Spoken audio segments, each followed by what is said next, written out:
disappointed in the apparent rush to judgment, given the fact the investigation into this matter has not been concluded. Our officers, like every other American citizen, are entitled to due process. We will continue to support them throughout this judicial process, which we believe will result in a finding of innocence.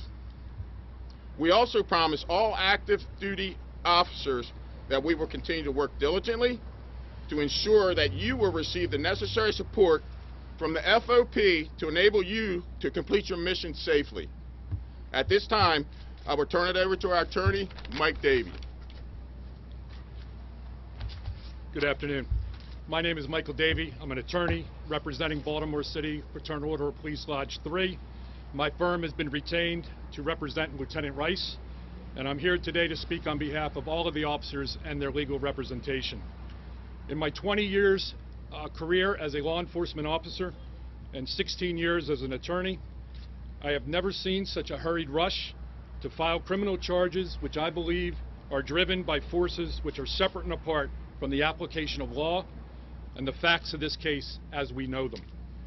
No one condones police misconduct. This is especially true of the entire FOP membership, including my client, who is a 17-year veteran of this department, who has dedicated his life to serving the public. Let me state in no uncertain terms that Lieutenant Rice and all of the officers involved at all times acted reasonably and in accordance with their training as Baltimore police officers. No officer injured Mr. Gray, caused harm to Mr. Gray, and they are truly saddened by his death. These officers did nothing wrong.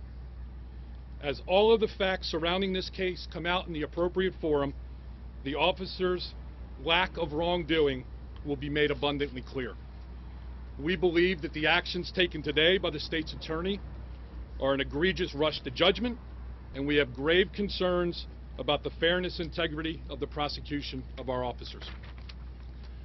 Let me reiterate two things. Lieutenant Rice and all of the officers are deeply affected by Mr. Gray's passing, and that his injuries did not occur as a result of any action or inaction on the part of these officers.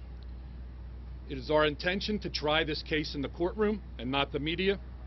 These statements have been made in an effort to protect all of the officers from undue prejudicial effect of publicity surrounding this case.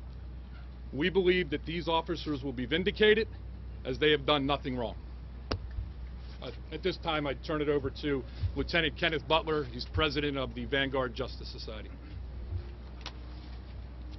Good afternoon. My name is Kenneth Butler. I'm a lieutenant with Baltimore City Police. As a member of the Baltimore City Police Department for 29 years, I should begin by saying that we are extremely frustrated and shocked by the circumstances that have transpired today. As Baltimore police officers, we are not at odds with the community. Let me repeat that. We are not at odds with the community.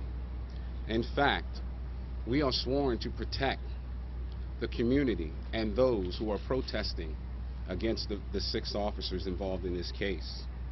Our organization has supported these officers since the beginning of this difficult situation, and we will continue to do so. Thank you.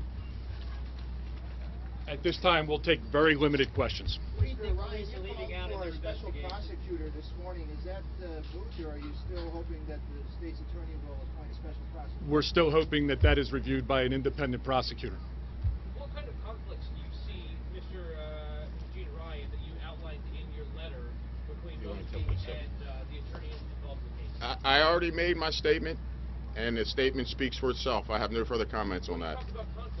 I have no further comments on that. I already put a statement out. But you say that the officers did nothing wrong. The agency, they followed their training.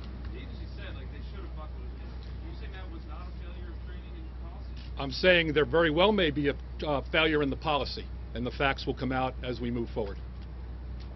Mr. Davey, there's a report that was just tweeted out. According to Baltimore Police Department sources, they tell a reporter with Fox News that officers are, quote, pissed. Say the medical examiner switched the ruling on Gray's death from accidental to homicide after quote-unquote meeting. Do you believe that? I have no information about that. I have no knowledge of that. We have yet to see a preliminary autopsy report. We've never seen the final autopsy report. We have not interviewed or spoken to anyone involved at the medical examiner's office, so I can't even comment on something like that. So the Baltimore Police Commissioner said he did an exhaustive investigation and really it's ongoing.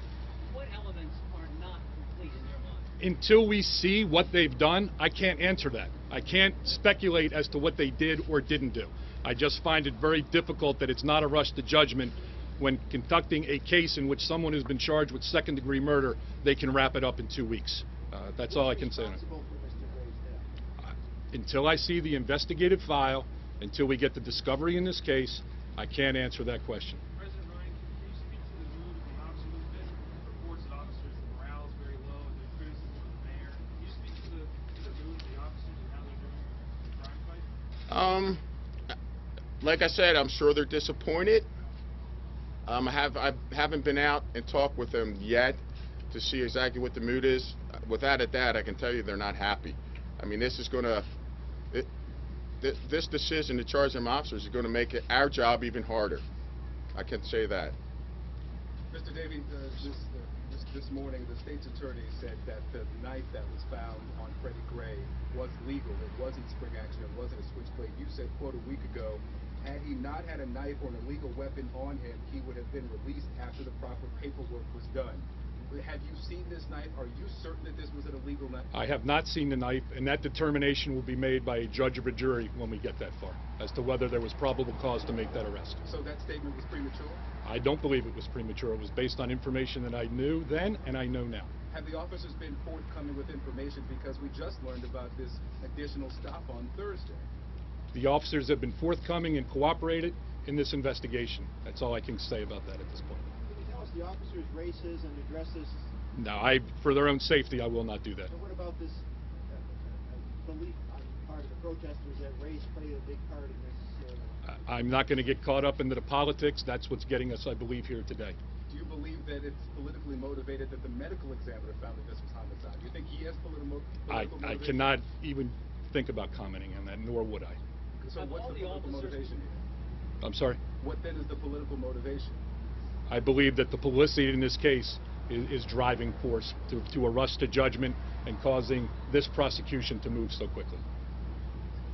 That's it. Thank you very much.